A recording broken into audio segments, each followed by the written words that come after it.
So what happens when a man's deepest, most private fantasy completely violates every single rule he's been taught about what it means to be a man?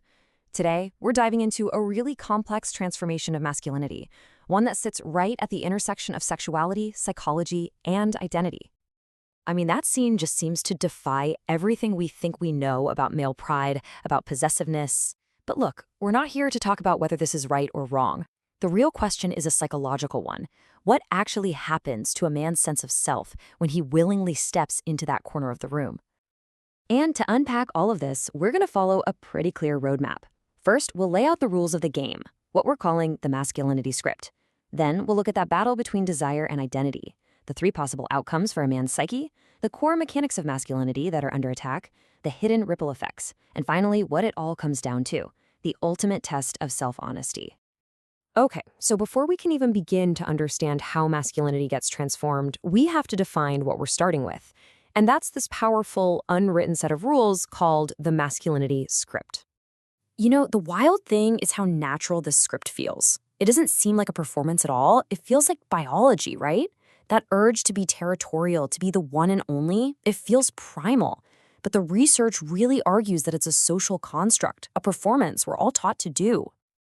And this right here just perfectly illustrates the conflict. More than half of men have a fantasy that directly spits in the face of the core rules of that script. This isn't some fringe desire, it's a widespread internal war between the man you're supposed to be and the things that secretly will turn you on. And that brings us right to the central conflict, doesn't it? This huge psychological gap between the identity a man performs out in the world and the fantasies he keeps locked away in private. So for most guys, this is how they deal with it. They build a wall. They tell themselves, hey, it's just a fantasy. It's not who I really am. But what happens when that fantasy walks out of your head and into your bedroom? Well, that wall between desire and identity just crumbles. And now the man is forced to confront a totally new reality. And this is the question that everything really hinges on. Does crossing this line destroy something totally essential and irreplaceable in a man's identity? Or can it be integrated into a new, maybe a different kind of masculinity?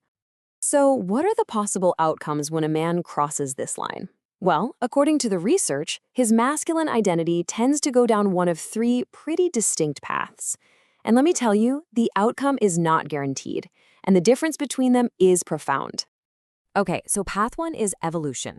This is the rare one. It takes deep security, a lot of emotional competence. This is where masculinity gets rebuilt on a whole new foundation. Things like confidence and vulnerability. Way more common is erosion, the slow, quiet dissolving of self-worth. And then you've got explosion, which is just a catastrophic fracture of identity. This often happens when a man pushes past his own deep gut-level warnings. So why is this act so potent? To get that, we need to look under the hood at the psychological mechanics of what actually makes men feel masculine in the first place. And it's not just about, being strong or successful. It really boils down to two core mechanisms.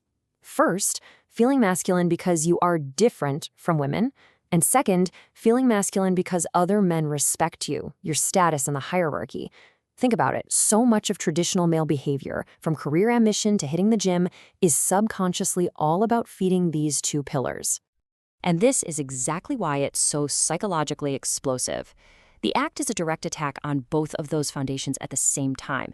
The man is put in this passive observational role, which collapses that gender differentiation.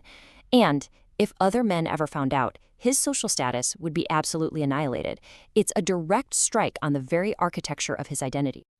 But the impact doesn't just stop inside a man's internal world. Oh no. There are these powerful ripple effects that touch his social life and the very fabric of his relationship. This is what the source material calls social death. Even if a man feels like he's evolved from this experience, he can't share it. He has to go back to performing that old masculinity script with his friends, which just isolates him.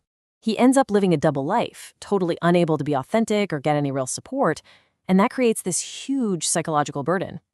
Now here's a really painful irony for you.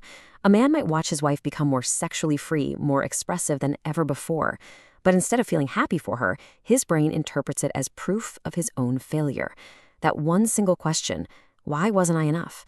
That can be more destructive to a sense of self than anything else.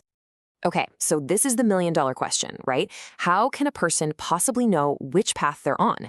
How do you tell the difference between genuine growth and just self-deception and damage?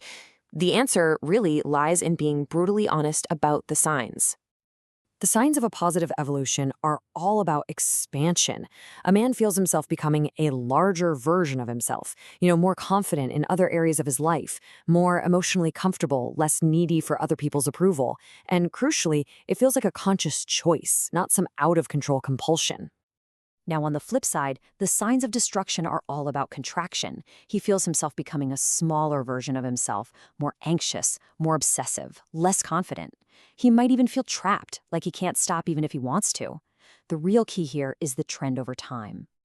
And this brings us to the core dilemma, the real tragedy of it all. There is no test you can take beforehand. A man thinks he knows how secure he is, but he can't be sure, not until that security is put to the ultimate test. And by then, if he was wrong about himself, the damage may already be done. So let's go back to our man in the corner. Has his masculinity been transformed into something stronger, something more resilient, or has it just been completely annihilated? The final answer? Well, it might not be what you think. And that's the final takeaway.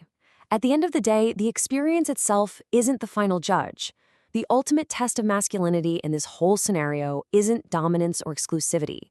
It's the courage to be unflinchingly honest with yourself about your own limits, your own fears, and what you can authentically handle. That self-honesty, that's what separates evolution from destruction.